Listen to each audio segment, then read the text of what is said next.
ವೀಕ್ಷಕರೇ, ಇವತ್ತು ನಾವು ಚಿತ್ರದುರ್ಗ ಜಿಲ್ಲೆಯ ಹಿರಿಯೂರು ತಾಲೂಕಿನ ಮಾರೇನಹಳ್ಳಿ ಗ್ರಾಮಕ್ಕೆ ಬಂದಿದ್ದೀವಿ. ಮಾರೇನಹಳ್ಳಿ ಗ್ರಾಮದಲ್ಲಿ ಪ್ರಗತಿಪರ ರೈತರಾದಂಥ ಪ್ರಸನ್ನ ಅವರು ನಮ್ಮ ಬೋರ್ವೆಲ್ನ ರೀಚಾರ್ಜ್ ಮಾಡಬೇಕು. ನಮ್ಮದು ಒಟ್ಟು 3 ಬೋರ್ವೆಲ್ ಇದೆ. ನಾವು ಹೊಸದಾಗಿ ಲ್ಯಾಂಡನ್ನು ಅಭಿವೃದ್ಧಿಯನ್ನು ಪಡಿಸ್ತಿದ್ದೀವಿ. ನಾವು ಲ್ಯಾಂಡನ್ನು ಅಭಿವೃದ್ಧಿ ಪಡಿಸ್ಬೇಕಂದ್ರೆ ಮೊದಲು ಶಾಶ್ವತವಾಗಿ ನೀರಿನ ವ್ಯವಸ್ಥೆಯನ್ನು ಮಾಡ್ಕೋಬೇಕು. ಹಾಗಾಗಿ ಇವತ್ತೇನೋ ಬೋರ್ವೆಲ್ ನೀರು ಬರ್ತಾ ಇದೆ, ಅದ್ರ ಮುಂದೆ ಕಡಿಮೆ ಆಗಬಾರ್ದು, ಅದಕ್ಕೋಸ್ಕರ ರೀಚಾರ್ಜ್ ಮಾಡಿಕೊಡಿ ಅಂತೇಳಿ ಕರೆದಿದ್ದಾರೆ. ಬನ್ನಿ, ನಾವಿವತ್ತು ಪ್ರಸನ್ನ ಅವರ ಜಮೀನಿಗೆ ಬಂದಿದ್ದೀವಿ. ಯಾವ ರೀತಿಯಲ್ಲಿ ರೀಚಾರ್ಜನ್ನು ಮಾಡ್ತೀವಿ, ರೀಚಾರ್ಜ್ ಫಿಟ್ಟನ್ನು ಮಾಡ್ತೀವಿ ಅಂತೇಳಿ ಹಂತವಾಗಿ ತೋರಿಸ್ತೀವಿ. ಇದೇ ಬೋರ್ವೆಲ್ನ ಇವತ್ತು ರೀಚಾರ್ಜ್ ಮಾಡ್ತಾ ಇದ್ವಿ. ಬನ್ನಿ ಸ್ನೇಹಿತರೆ, ಯಾವ ರೀತಿಯಲ್ಲಿ ರೀಚಾರ್ಜ್ ಮಾಡ್ತೀವಿ ಅಂತೇಳಿ ತೋರಿಸ್ತೀನಿ, ಬನ್ನಿ. ಸರ್ ನಮಸ್ಕಾರ, ನಮ್ಮ ಪ್ರಸನ್ನ ಅಂತ ಹೇಳ್ಬಿಟ್ಟು ನಾವು ಇವತ್ತು ಈ ದಿನ ರೀಚಾರ್ಜ್ ಬೋರ್ ಮಾಡಿಸ್ತಾ ಇದ್ದೀವಿ. ಇಲ್ಲಿ ನಮ್ಮ ಜಮೀನಲ್ಲಿ ನಾವು ಮೊದಲು ಹೊಸ್ದಾಗಿ ಬೋರ್ ಹಾಕ್ಸಿದ್ವಿ, ಬಟ್ ನೀರು ಬರ್ತಾ ಇದೆ ಈಗ ಪ್ರೆಸೆಂಟು. ಮುಂದಿನ ದಿನದಲ್ಲಿ ನೀರಿಗೆ ಯಾವುದೇ ಥರದ್ದು ತೊಂದರೆ ಆಗಬಾರ್ದು ಅಂತ ಹೇಳ್ಬಿಟ್ಟು ಈ ರೀಚಾರ್ಜ್ ಬೋರ್ ಮಾಡೋದ್ರಿಂದ ಮಳೆ ನೀರನ್ನ ಶಾಶ್ವತವಾಗಿ ಬೋರ್ಗೆ ಬಿಡೋದ್ರಿಂದ ನಮಗೆ ಮುಂದಿನ ದಿನದಲ್ಲಿ ಯಾವುದೇ ಥರದ್ದು ನೀರಿನ ಪ್ರಾಬ್ಲಮ್ ಬರಬಾರ್ದು ಅಂತ ಹೇಳ್ಬಿಟ್ಟು ನಾವು ಇದನ್ನು ರೀಚಾರ್ಜ್ ಮಾಡಿಸ್ತಾ ಇದ್ದೀವಿ. ಎಲ್ಲ ರೈತರು ಕೂಡ ಇದನ್ನು ಅಳವಡಿಸ್ಕೊಂಡು ನಾಳೆ ದಿವಸ ಮುಂದಿನ ಪೀಳಿಗೆಗೆ ಇದು ಭಾಳ ಅನುಕೂಲ ಆಗುತ್ತೆ. ಮತ್ತು ಇದರಿಂದ ತುಂಬ ಎಲ್ಲ ಕಡೆ ನಾನು ಆಗಿರೋದು ರೀಚಾರ್ಜ್ ಬೋರ್ ಆಗಿರೋದನ್ನ ವೀಡಿಯೋಸ್ ನೋಡಿದಾಗ ಎಲ್ಲ ರೈತರು ತುಂಬ ಖುಷಿ ಪಟ್ಟಿದ್ದಾರೆ. ಹಂಗಾಗಿ ಇವತ್ತು ನಾವು ಇದನ್ನು ಮಾಡಿಸ್ಬೇಕಂತ ಅಂದ್ಕೊಂಡಿದ್ದೀವಿ. ದಯವಿಟ್ಟು ಎಲ್ಲ ರೈತರು ಇದ್ರ ಬಗ್ಗೆ ತುಂಬ ಆಸಕ್ತಿ ವಹಿಸಿ ಮಾಡಿಸಿದ್ರೆ ತುಂಬ ಮುಂದಿನ ದಿನದಲ್ಲಿ ಭಾಳ ಒಳ್ಳೆಯದಾಗುತ್ತೆ. ಸ್ನೇಹಿತರೆ, JCB ಯಂತ್ರದ ಮೂಲಕ ಕೇಸಿಂಗ್ ಪೈಪ್ ಸುತ್ತಲೂ 10 ಅಡಿ ಅಗಲ 10 ಅಡಿ ಆಳದ ಗುಂಡಿಯನ್ನು ತೆಗೆಸೋಂಥ ಕೆಲಸವನ್ನು ಮೊದಲನೇದಾಗಿ ಮಾಡ್ತಾ ಇದ್ದೀವಿ. ಹಂತವಾಗಿ ಯಾವ ರೀತಿಯಲ್ಲಿ ನೀವು ಕೂಡ ರೀಚಾರ್ಜ್ ಮಾಡ್ಕೋಬೋದು ಅನ್ನೋದನ್ನು ತೋರಿಸ್ತೀನಿ, ನೋಡಿ ಸ್ನೇಹಿತರೆ.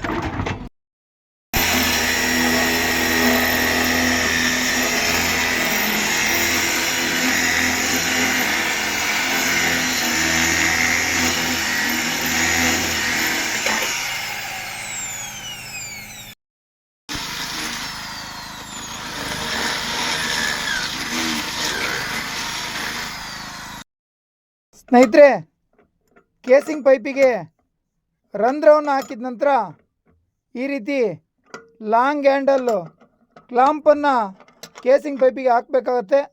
ಇದು ಹಾಕೋ ಉದ್ದೇಶ ಏನಂದರೆ ಕೇಸಿಂಗ್ ಪೈಪು ಗಟ್ಟಿಯಾಗಿ ನಿಲ್ಲಬೇಕು, ಕೆಳಗಡೆ ಕುಸಿಬಾರ್ದು, ಮೇಲ್ಭಾಗದ್ದು ಕೂಡ ಏನೂ ಆಗಬಾರ್ದು. ಯಾಕೆಂದರೆ ಸುತ್ತಲೂ ನೀರಲ್ಲೇ ಇರುತ್ತೆ ಇದು ರೀಚಾರ್ಜ್ ಮಾಡಬೇಕಾದ್ರೆ. ಹಾಗಾಗಿ ಕೇಸಿಂಗ್ ಪೈಪು ಕುಸಿಬಾರ್ದು ಅನ್ನೋ ಉದ್ದೇಶಕ್ಕೋಸ್ಕರ ಈ ರೀತಿ ಕ್ಲಾಂಪನ್ನು ಅಳವಡಿಸ್ಬೇಕಾಗತ್ತೆ ಸ್ನೇಹಿತರೆ. ವೀಕ್ಷಕರೇ, ಏನು ಕೇಸಿಂಗ್ ಪೈಪಿಗೆ ರಂಧ್ರವನ್ನು ಹಾಕಿದ ನಂತರ ಮೊದಲನೇ ಲೇಯರಾಗಿ ಗುಣಮಟ್ಟದ ಅಕ್ವಾಮೆಸ್ಸನ್ನು ಸುತ್ತುತ್ತಾ ಇದ್ದೀವಿ. ಈ ಅಕ್ವಾಮೆಸ್ಸು ಯಾವ ರೀತಿ ಅಕ್ವಾಗಾರ್ಡ್ ನೀರಿನಲ್ಲಿ ಶುದ್ಧವಾಗಿ ನೀರನ್ನ ಕೊಡುತ್ತೋ ಆ ರೀತಿಯಲ್ಲಿ ನೀರಿನಲ್ಲಿರ್ತಕ್ಕಂಥ ಮಣ್ಣು, ಕಸ, ಕಡ್ಡಿಗಳನ್ನು ನಿಯಂತ್ರಿಸುತ್ತೆ. ಹಾಗಾಗಿ ಈ ಅಕ್ವಾಮೆಸ್ಸನ್ನು ಮೊದಲನೇ ಲೇಯರಾಗಿ ಸುತ್ತಿ ಈ ರೀತಿ ನೈಲಾನ್ ಹಗ್ಗ ನೀರಿನಲ್ಲಿ ಕೊಳೆಯೋದಿಲ್ಲ. ಹಾಗಾಗಿ ನೈಲಾನ್ ಹಗ್ಗದಿಂದ ಗಟ್ಟಿಯಾಗಿ ಬಂಧಿಸ್ತಕ್ಕಂಥ ಕೆಲಸವನ್ನು ಮಾಡ್ತಾಯಿದ್ದೀವಿ. ನೀವು ಕೂಡ ಅದೇ ರೀತಿ ಮಾಡಬೇಕಾಗುತ್ತೆ ಸ್ನೇಹಿತರೆ. ಮೊದಲನೇ ಲೇಯರಾಗಿ ಅಕ್ವಾಮೆಸ್ಸನ್ನು ಬಳಸಿದ ನಂತರ ಎರಡನೇ ಲೇಯರಾಗಿ ನೈಲಾನ್ ಮೆಸ್ಸನ್ನು ಸುತ್ತುತ್ತಾ ಇದ್ದೀವಿ.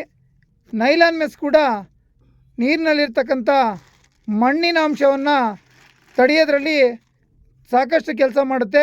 ಹಾಗಾಗಿ ಮೊದಲನೇ ಲೇಯರಾಗಿ ಅಕ್ವಾಮೆಸ್ಸು, ಎರಡನೇ ಲೇಯರಾಗಿ ನೈಲಾನ್ ಮೆಸ್ಸನ್ನು ಈ ರೀತಿಯಲ್ಲಿ ಸುತ್ತಿ ನೈಲಾನ್ ಹಗ್ಗದಿಂದ ಬಿಗಿಯಾಗಿ ಕಟ್ತಕ್ಕಂಥ ಕೆಲಸವನ್ನು ಮಾಡ್ತಾಯಿದ್ದೀವಿ ಸ್ನೇಹಿತರೆ.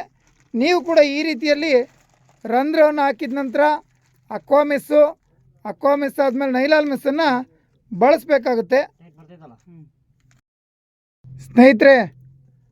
ಮೊದಲನೇ ಲೇಯರಾಗಿ ಅಕ್ವಾಮೆಸ್ಸು, ಎರಡನೇ ಲೇಯರಾಗಿ ನೈಲಾನ್ ಮೆಸ್ಸನ್ನು ಸುತ್ತಿದ ನಂತರ HDP ನೆಟ್ಟನ್ನು ಮೂರನೇ ಲೇಯರಾಗಿ ಸುತ್ತುತ್ತಾ ಇದ್ದೀವಿ. ಇದು ಕೂಡ ನೀರಿನಲ್ಲಿ ಬರ್ತಕ್ಕಂಥ ದಪ್ಪ ಕಡ್ಡಿ, ಕಸ, ಮಣ್ಣು ಇದನ್ನು ತಡೆಯೋದಕ್ಕೆ ಸಹಾಯ ಮಾಡುತ್ತೆ. ಜೊತೆಯಲ್ಲಿ ಒಳಗಡೆ ಇರ್ತಕ್ಕಂಥ ನೈಲಾನ್ ಮೆಸ್ಸು ಮತ್ತು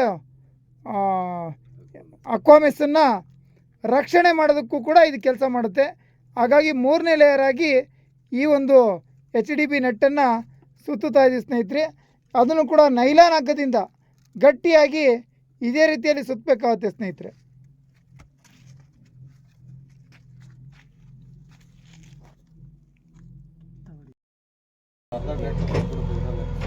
ಸ್ನೇಹಿತರೆ, 3 ಬಗೆಯ ಮೆಸ್ಗಳನ್ನು ಸುತ್ತಿದ ನಂತರ ಮೊದಲನೇದಾಗಿ ಬೋರ್ಡ್ರಸನ್ನು ಈ ರೀತಿಯಲ್ಲಿ ಹೊಂದಾಣಿಕೆ ಮಾಡಬೇಕಾಗತ್ತೆ. ಬೋರ್ಡ್ರಸನ್ನು ಸುರಿಯೋದಲ್ಲ, ಈ ರೀತಿಯಲ್ಲಿ ಜೋಡಿಸ್ಬೇಕಾಗುತ್ತೆ. ಮಧ್ಯ ಮಧ್ಯ ನೀರು ಹರಿಯೋದಕ್ಕೆ ಸಾಕಷ್ಟು ಸ್ಥಳಾವಕಾಶವನ್ನು ಕೊಟ್ಟು ಜೋಡಿಸ್ಬೇಕಾಗತ್ತೆ. ಆ ಕೆಲಸವನ್ನು ಮಾಡ್ತಾಯಿರಿ ಸ್ನೇಹಿತರೆ.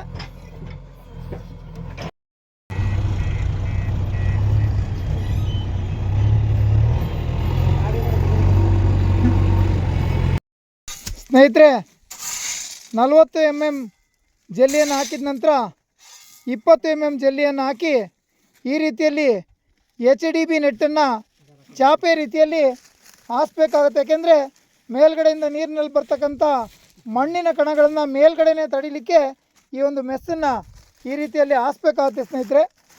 ಕ್ಲೀನಾಗಿ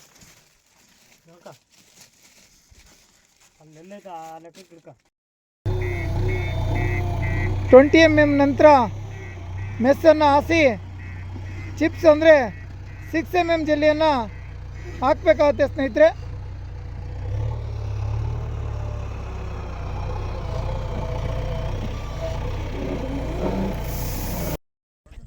ಸ್ನೇಹಿತರೆ, 2 ದಿನದಲ್ಲಿ 3 ಬೋರ್ವೆಲ್ ಕೆಲಸ ಮಾಡಿದ್ರಿಂದ ಕತ್ಲಾಗಿದೆ, 7 ಗಂಟೆ ದಾಟಿದೆ. ಈಗ ಒಂದು ಮೆಸ್ಸನ್ನು ಹಾಸ್ತಕ್ಕಂಥ ಕೆಲಸವನ್ನು ಮಾಡ್ತಾಯಿದ್ದೀವಿ ಜಲ್ಲಿ ಮೇಲೆ. ಇದ್ರ ಮೇಲೆ ಮತ್ತೆ 6 mm ಜಲ್ಲಿಯನ್ನು ಹಾಕ್ತೀವಿ.